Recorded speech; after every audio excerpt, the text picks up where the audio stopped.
Ça fait des années. Les gens ne disent pas la vérité aux Ivoiriens. Ils mentent.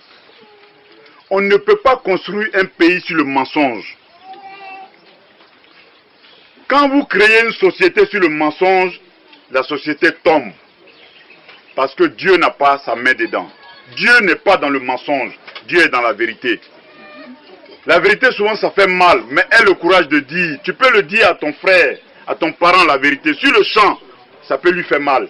Mais progressivement, à la longue, il te donnera raison. C'est comme ça.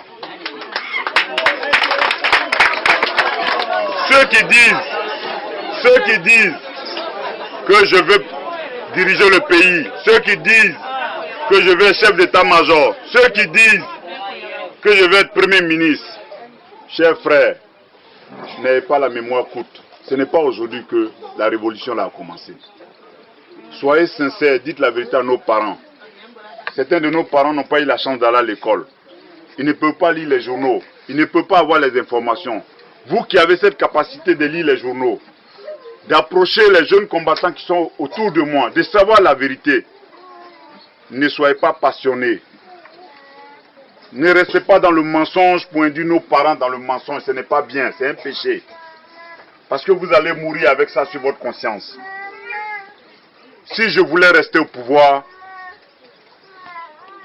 j'avais 31 ans quand on renversait Bédié.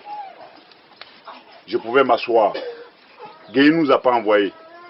Nous étions 7 jeunes que je dirigeais. Par la grâce de Dieu, ce n'est pas parce que nous avons des muscles, mais c'est parce que Dieu voulait que Bédié tombe.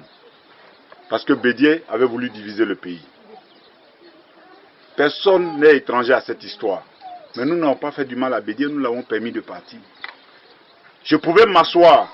Il y a des pays où des gens ont pris le pouvoir à 26 ans. Il y a Djaméo, en Gambie, il avait 26 ans.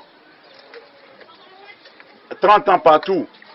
Mais nous avons trouvé mieux d'aller prendre un de nos anciens qui avait subi des humiliations, le général Gueye, pour le faire asseoir.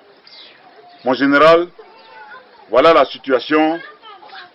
Le président Bédié a créé un fossé entre les Ivoiriens, a créé la xénophobie, l'ivoirité. Et cela ne peut pas permettre aux Ivoiriens d'avancer.